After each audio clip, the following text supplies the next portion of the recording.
दोस्तों नमस्कार। ये है मार्गदर्शन फॉर सिविल सर्विसेज। मैं अनुराग चौधरी। एनसीईआरटी श्रृंखला के अंतर्गत आज से हम प्रारंभ कर रहे हैं 7वीं कक्षा की एनसीईआरटी भूगोल हमारा पर्यावरण।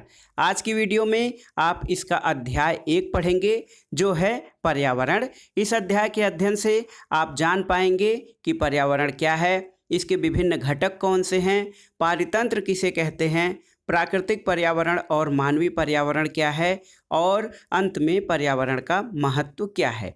तो आइए शुरू करते हैं 7वीं कक्षा की भूगोल हमारा पर्यावरण का अध्याय 1। दोस्तों एक छोटी सी कहानी है। लंबी छुट्टियों के बाद जब रवि स्कूल जा रहा था तब उसने देखा कि उसके स्कूल के निकट के खेल के मैदान में खुदाई हो गई थी। वहीं एक मैदान उनके खेलने के लिए बना हुआ था। लोगों ने बताया कि वहां अनेक फ्लैटों वाली एक इमारत बनेगी। जब रवि को समझ में आया कि मुलायम घास, गेंदे के फूल और तितलियों वाला विशाल मैदान अब हमेशा के लिए नष्ट हो चुका है तो उसकी आंखों से आंसू छलकने लगे। उसने यह बात अपने सहपाठियों को बताई। सुबह की सभा में प्रधानाचार्य जी ने भी बहुत उदासी से कहा, देखो कैसे हमारा पर्यावरण बदल रहा है। कक्षा में पहुंचकर रवि ने अपने शिक्षक से पूछा, पर्यावरण क्या है? तो शिक्षक ने क्या बताया? उन्होंने बताया कि कुछ भी आप जो अपने आसपास देखते हो वह पर्यावरण है। रवि कहने लगा, इसका अर्थ है स्कूल, भवन, मेज, कक्षा में रखी हुई कुर्सियाँ, यहाँ तक कि खुला मैदान, सड़क, कूड़ा करकट। मेरे दोस्त, ये सब हमारे पर्यावरण के अंग हैं। शिक्षक ने कहा, हाँ, लेकिन जरा समझो, कुछ वस्तुओं का निर्माण प्रकृति ने किया है, जैसे पर्वत, नदियाँ, पेड़, प्राणी, जबकि अन्य का निर्माण मानव ने किया है, जैसे सड़क, कार, कपड़े, किताब आदि। तो जो चीज़ें कुछ मानवीय, कुछ प्राकृतिक हैं और कुछ मानवीय, मानव निर्मित होती हैं, उसको इस चित्र के माध्यम से आप समझ सकते हैं। ये जो चित्र बना हुआ है दोस्तों, इस चित्र के माध्यम से आप आसानी से जान पाएंगे। ये देखिए, प्राकृतिक पर्यावरण के जो प्राकृतिक घटक हैं वो है ये जलमंडल। एक जलमंडल है, वायुमंडल है, स्थल मंडल है और ये सजीव का पूरा जीवमंडल है। इसे पर्यावरण का प्राकृतिक घटक कहते हैं। मानव निर्मित घटक में क्या है? इमारतें हैं, पार्क है, पुल है, सड़क है, स्मारक है और उद्योग हैं। इसके अलावा पर्यावरण के घटक में जो संबंध होता है, ये देखिए, मानव एक व्यक्ति है, फिर व्यक्तियों से परिवार बनता है, उसके बाद समुदाय बनता है, समुदाय से धर्म बनता है और शैक्षिक वातावरण है, देखिए शैक्षिक पर्यावरण। इसके अलावा आर्थिक पर्यावरण और राजनीतिक स्थिति, ये सभी मिलकर पर्यावरण के घटक बनाते हैं। और ये जो दूसरा है मानव के घटक कि व्यक्ति, परिवार, समुदाय, धर्म, शैक्षिक, आर्थिक और राजनीतिक स्थिति, ये सभी मिलकर जो हैं वो क्या है, मानव के घटक बनते हैं, यानी पर्यावरण और मानव के संबंधों के रूप में हम निरूपित कर सकते हैं। इसके अलावा ये देखिए ब्लू बॉक्स में क्या लिखा है, तो पर्यावरण की यहाँ पे महत्ता दर्शाई गई है। कह रहे हैं कि पर्यावरण हमारे जीवन का मूल आधार है, यानी जो कुछ भी हमारे आसपास है उसे पर्यावरण कहते हैं और ये पर्यावरण हमारे जीवन का मूल आधार है। यह हमें सांस लेने के लिए हवा, पीने के लिए पानी, खाने के लिए भोजन और रहने के लिए भूमि प्रदान करता है। मानव इस प्राकृतिक पर्यावरण में कैसे परिवर्तन करता है? तो जैसे कार का धुआं वायु को प्रदूषित करता है, पानी को पात्र में एकत्र किया जाता है, भोजन को बर्तनों में परोसा जाता है और भूमि पर कारखानों का निर्माण होता है। तो मानव कार, मिल, कारखानों और बर्तनों का जो निर्माण करता है, इस तरह से मानव जो है वो प्राकृतिक पर्यावरण में परिवर्तन करता है। आपने पर्यावरण के घटक और पर्यावरण और मानव के संबंधों के बारे में इस चित्र रेखा के साथ समझ लिया है। तो इससे एक चीज़ स्पष्ट होती है कि पर्यावरण के कुछ जीवी घटक हैं और दूसरे अजीवी घटक हैं। जीवी घटक में सजीव प्राणियों का संसार आता है, जैसे पशु, पादप जगत और जंतु जगत। अजीवी में जो है वो निर्जीव पदार्थों का संसार आता है, जैसे स्थल, पत्थर, पहाड़, ये सब। तो कुल मिलाकर जो पर्यावरण के जीवी घटक हैं और अजीवी घटक। और इसमें आगे देखिए कि ऊपर के बातचीत से आप समझ गए होंगे कि किसी भी जीवित प्राणी के चारों ओर पाए जाने वाले लोग, स्थान, वस्तुएं एवं प्रकृति को पर्यावरण कहते हैं। तो पर्यावरण एक प्रकार से इसका संधि विच्छेद होगा, परि प्लस आवरण। पर्यावरण ये है जो हमारे चारों ओर है। हमारे चारों ओर क्या है? जो भी चीज़ें हैं वो सभी हमारे पर्यावरण के अंग हैं। तो इसकी परिभाषा आप ऐसे कर सकते हैं कि किसी भी जीवित प्राणी के चारों ओर पाए जाने वाले लोग, स्थान, वस्तुएं और प्रकृति को पर्यावरण कहते हैं। ये प्राकृतिक और मानव निर्मित परिघटनाओं का मिश्रण होता है और प्राकृतिक पर्यावरण जो है वो पृथ्वी पर पाई जाने वाली जीवी और अजीवी दोनों परिस्थितियां इसमें सम्मिलित हैं। तो जो प्राकृतिक पर्यावरण होता है उसमें पृथ्वी पर पाई जाने वाली जीवी और अजीवी दोनों परिस्थितियां शामिल होती हैं, जबकि मानवीय पर्यावरण में मानव की परस्पर क्रियाएं, उनकी गतिविधियां और उनके द्वारा बनाई गई रचनाएं शामिल होती हैं। प्राकृतिक पर्यावरण और मानव निर्मित पर्यावरण समझने से पहले एक आपके लिए फैक्ट है कि विश्व पर्यावरण दिवस कब मनाया जाता है। तो पर्यावरण दिवस 5 जून को मनाया जाता है, आपको जानकारी होनी चाहिए। प्रतिवर्ष 5 जून को पर्यावरण के प्रति जागरूकता और पर्यावरण संरक्षण के लिए 5 जून को विश्व पर्यावरण दिवस मनाया जाता है। पर्यावरण शब्द की उत्पत्ति कैसे हुई है? तो ये देखिए बैगनी बॉक्स में दिया गया है कि पर्यावरण यानी एनवायरमेंट शब्द की उत्पत्ति जो है वो फ्रेंच भाषा के एनवायरोनेर या एनवायरोनेर से हुई है। इसका अर्थ होता है पड़ोस। तो एनवायरोनेर का अर्थ होता है पड़ोस और एक फ्रेंच भाषा का शब्द है और इसी भाषा से पर्यावरण की उत्पत्ति हुई है। अब आइए देखते हैं प्राकृतिक पर्यावरण यानी नेचुरल इन्वायरमेंट क्या है। नेचुरल इन्वायरमेंट के अंतर्गत दोस्तों भूमि, जल, वायु, पेड़ पौधे और जीव जंतु आते हैं।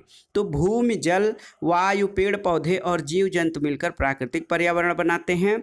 स्थल मंडल, जल मंडल और वायुमंडल तथा जैव मंडल से आप पहले यानी कक्षा 6 की पुस्तक में पढ़ चुके हैं।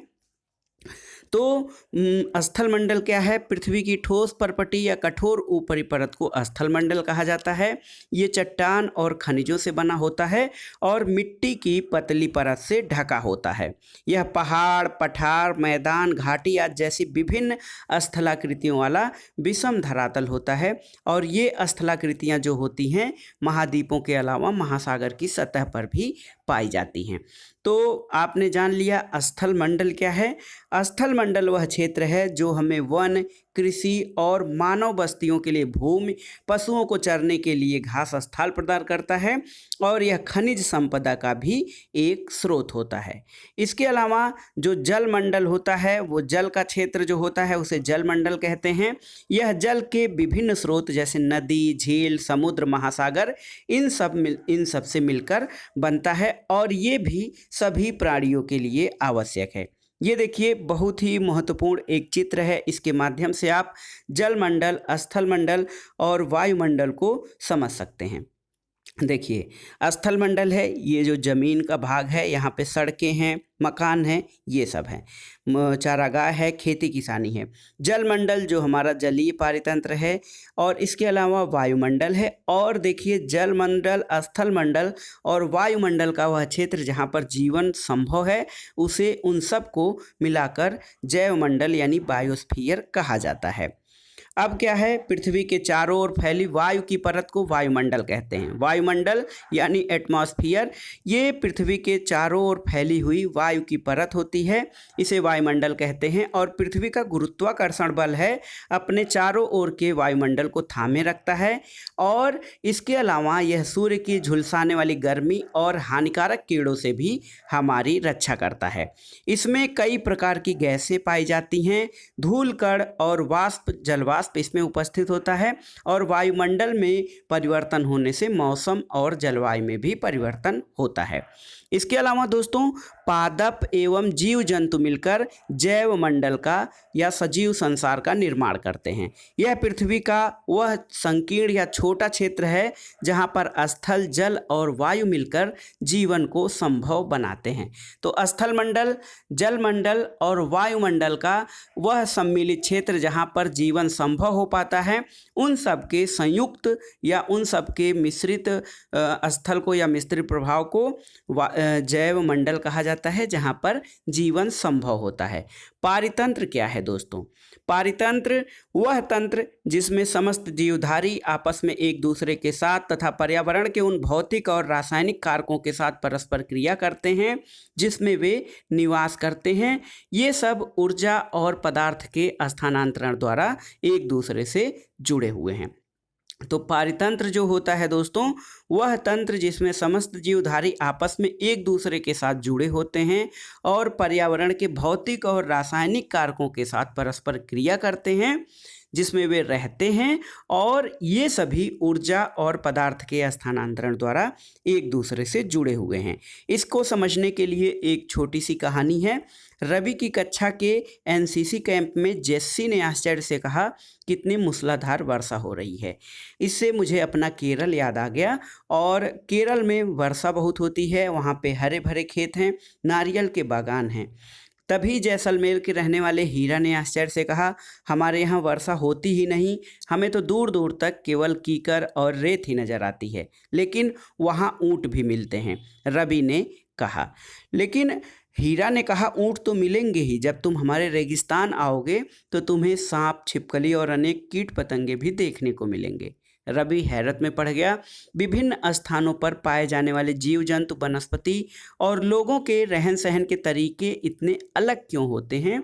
क्या सभी के साथ एक दूसरे के साथ कोई संबंध होता है? शिक्षक ने कहा, बिल्कुल, एक दूसरे में बहुत संबंध होता है। ये कैसे होता है? तो सभी पेड़ पौधे, जीव जंतु और मानव अपने आसपास के पर्यावरण पर आश्रित होते हैं।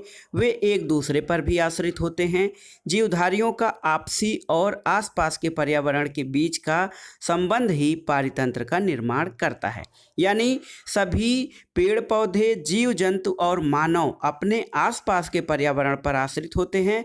वे अपने एक दूसरे के ऊपर आश्रित होते हैं और जीवधारियों का आपसी और अपने आसपास के पर्यावरण के बीच का जो संबंध है वही पारितंत्र का निर्माण करता है।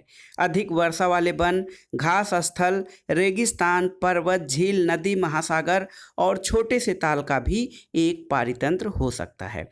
तो अब ये देखिए, क्या आपको लगता है कि जिस पार्क में रवि और उसके मित्र खेलते हैं वह भी एक पारितंत्र बनाता था? बिल्कुल, वह भी एक पारितंत्र बनाता था।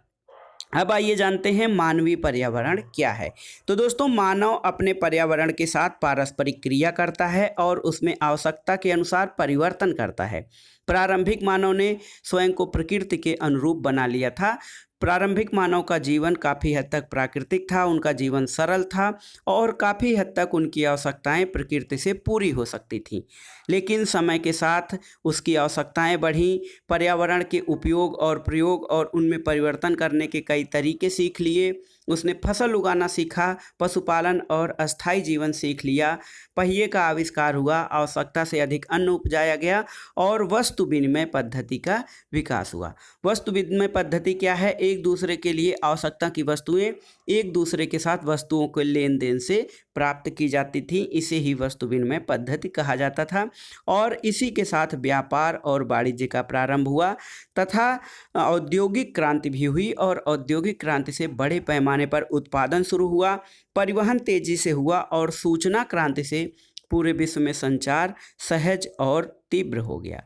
क्या आप जानते हैं कि गर्मी में तरबूज और सर्दी में भुनी हुई मूंगफली क्यों पसंद करते हैं? ऐसा प्राकृतिक परिस्थितियों और वातावरणीय परिस्थितियों के कारण होता है। प्राकृतिक और मानवीय पर्यावरण के बीच सही संतुलन होना आवश्यक है और मानव को पर्यावरण के साथ समरसता से रहने और उसका उपयोग करना सीखना चाहिए। एक और छोटी सी कहानी है। रवि की कक्षा में मिजोरम की एक लड़की है नूरी। वह अक्सर अपने स्थान की हरियाली की बात करती है क्योंकि मिजोरम में हरा भरा बहुत है। खेल का मैदान नष्ट होने के कारण रवि की उदासी को देखकर नूरी ने उसे आने वाली छुट्टियों में अपने घर मिजोरम आने को कहा और रवि के शिक्षक ने सभी बच्चों से कहा कि छुट्टियों में वे जिन स्थानों पर जाएंगे वहाँ के भूदृश्य यानी लैंडस्केप, घरों और लोगों के क्रियाकलापों का चित्र बनाकर लाएंगे। तो ये था आज का चैप्टर पर्यावरण। इसमें आपने जाना पर्यावरण किसे कहते हैं, इसके घटक कौन से होते हैं, पारितंत्र क्या है, प्राकृतिक पर्यावरण और मानवीय पर्यावरण क्या है, पर्यावरण का हमारे जीवन में महत्व क्या है और मानव किस कारण से और किन परिस्थितियों के कारण प्रकृति से छेड़छाड़ और उसमें परिवर्तन कर रहा है। तो ये था आज का वीडियो आपको कैसा लगा हमें कमेंट बॉक्स में ज़रूर बताइएगा। वीडियो को लाइक करें, शेयर करें और इस चैनल मार्गदर्शन फॉर सिविल सर्विसेज को सब्सक्राइब करें। वीडियो देखने के लिए धन्यवाद। नमस्कार।